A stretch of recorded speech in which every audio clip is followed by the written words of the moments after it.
ہم تمہارے چہرے کا آسمان کی طرف بار بار اٹھنا دیکھ رہے ہیں، تو ضرور ہم تمہیں اس قبلے کی طرف پھیر دیں گے جس میں تمہاری خوشی ہے۔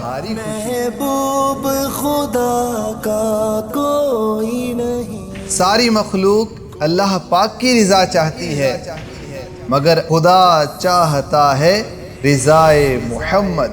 اے ختم رسل مکی مدنی کونین۔ السلام علیکم ورحمۃ اللہ وبرکاتہ۔ ویب سیریز ہے آخری نبی کی شان بازبان قرآن۔ ناظرین، آج ہمارا دوسرا ایپیسوڈ ہے اور آج کا ہمارا ٹاپک ہے خدا چاہتا ہے رضائے محمد صلی اللہ علیہ وسلم۔ ساری مخلوق اللہ پاک کی رضا چاہتی ہے، اور یقیناً یہ رضا چاہنا عبادت ہے، مگر اللہ پاک اپنے محبوب علیہ الصلاۃ والسلام کی رضا چاہتا ہے، اور اللہ پاک نے اس بات کو چھپایا نہیں بلکہ بڑے ہی کلیئر الفاظ میں اور بڑے ہی کھلے عام اسے اپنی کتاب میں بیان بھی فرمایا۔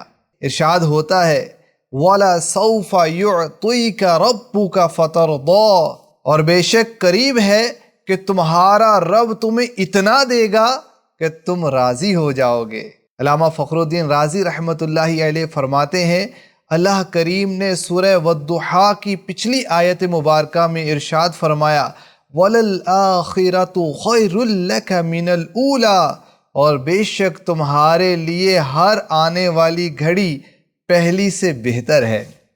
ابھی اس کی وضاحت نہ ہوئی کہ آنے والی گھڑی کتنی بہتر ہوگی، کس قدر بلندیوں کا سبب ہوگی، کس قدر شرف کے بڑھنے کا سبب ہوگی، کس قدر عزت کے بڑھنے کا سبب ہوگی، کہ اگلی آیت مبارکہ نازل ہوتی ہے وَلَسَوْفَ يُعْطِيكَ رَبُّكَ فَتَرْضَىٰ، اے محبوب ہم آپ کو اتنا عطا کریں گے کہ آپ راضی ہو جائیں گے۔ خدا کی رضا چاہتے ہیں دو عالم، خدا چاہتا ہے رضائے محمد صلی اللہ علیہ وسلم۔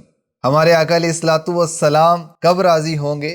جب یہ آیت مبارکہ نازل ہوئی تو رحمت والے آقا صلی اللہ علیہ وسلم نے ارشاد فرمایا جب تک میرا ایک امتی بھی دوزخ میں رہے گا میں راضی نہیں ہوں گا۔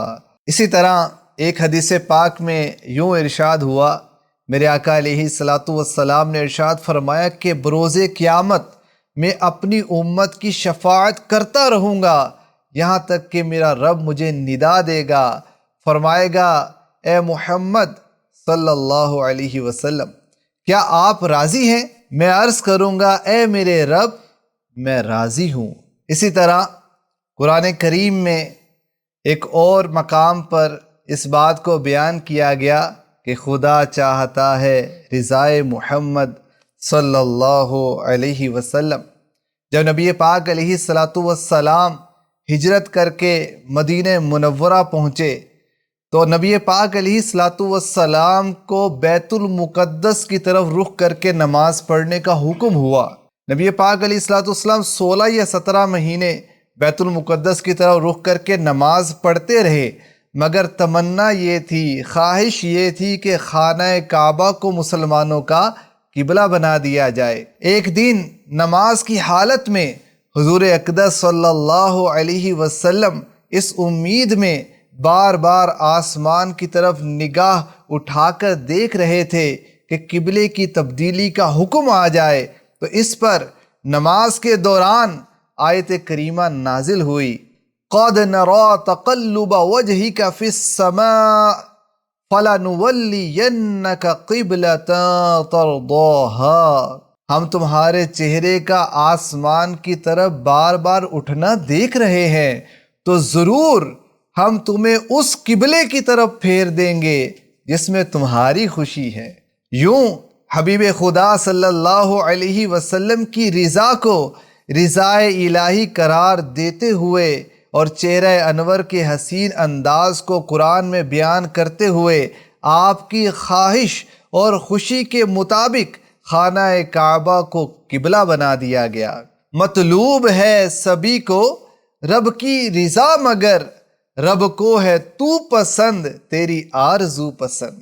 اللہ پاک نے قرآن کریم میں نبی پاک علیہ الصلاۃ والسلام کے فعل کو کسی آیت میں اپنا فعل قرار دیا، تو کسی آیت میں آپ کی اطاعت کو اپنی اطاعت قرار دیا، کسی آیت میں ان کی بیعت کو اپنی بیعت قرار دیا، کہیں رسول کے مارنے کو اپنا مارنا قرار دیا، اور کہیں ارشاد ہوا کہ نبی کے ہاتھوں پر اللہ کا ہاتھ ہے۔ سورہ طٰہٰ میں جب رب کائنات جل جلالہ نے اپنے حبیب علیہ الصلاۃ والسلام کو تسبیح کرنے کا حکم ارشاد فرمایا، اپنا ذکر کرنے کا حکم ارشاد فرمایا، نماز پڑھنے کا حکم ارشاد فرمایا، تو اس کے آخر میں وجہ بیان فرمائی، ارشاد ہوا لعلک ترضی، اے محبوب یہ حکم اس لیے دیا جا رہا ہے کہ آپ راضی ہو جائیں، کیونکہ علماء فرماتے ہیں کہ نماز میں میرے آقا کی آنکھوں کی ٹھنڈک ہے، تو اللہ تعالیٰ نے آپ کو نماز کا حکم اس لیے نہیں دیا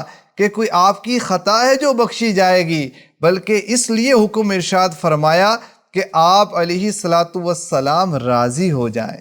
جب منافقین نے مسلمانوں کو راضی کرنے کے لیے جھوٹی قسمیں کھائیں تو اللہ کریم نے سورہ توبہ میں ارشاد فرما دیا واللہ ورسولہ احق ان یرضوہ، اللہ اور اس کا رسول اس کے زیادہ حقدار ہیں کہ انہیں راضی کیا جائے۔ تو اس آیت مبارکہ میں اللہ کریم نے اپنی رضا کو بھی بیان کیا، اپنے محبوب کی رضا کو بیان کیا۔ یہاں ضمیر واحد کی ارشاد ہوئی، پیچھے ذکر اللہ کا بھی ہے، رسول کا بھی ہے، لیکن ضمیر واحد ہے۔ اس سے پتہ چلتا ہے کہ اللہ کی رضا رسول کی رضا ہے اور رسول کی رضا رب کی رضا ہے۔ تو ناظرین، آج کے ایپیسوڈ میں ہم نے سنا کہ حضور کی رضا رب کی رضا ہے، بلکہ ہم نے سنا کہ خدا چاہتا ہے رضائے محمد، تو جن کی یہ شان ہے کیوں نہ ہم بھی ان کو راضی کرنے کی کوشش کریں، ان کی سنتوں پر عمل کریں، ان سے محبت کا رشتہ مضبوط کریں، اور ان کی سنتوں کے لیے اپنے وقت کی قربانی دیں، اپنے مال کی قربانی دیں، اور ان کے دین کو پھیلانے کے لیے ہم بھی پیش ہو جائیں۔ اللہ کریم ہمیں نبی پاک علیہ الصلاۃ والسلام کی رضا نصیب فرمائے اور ان کی سنتوں پر عمل کرتے ہوئے ہمیں جینا مرنا نصیب فرمائے۔ نیکسٹ ایپیسوڈ میں انشاءاللہ ایک اور ٹاپک کے ساتھ حاضر ہوں گے، تب تک کے لیے دیجیے اجازت۔ السلام علیکم ورحمۃ اللہ وبرکاتہ۔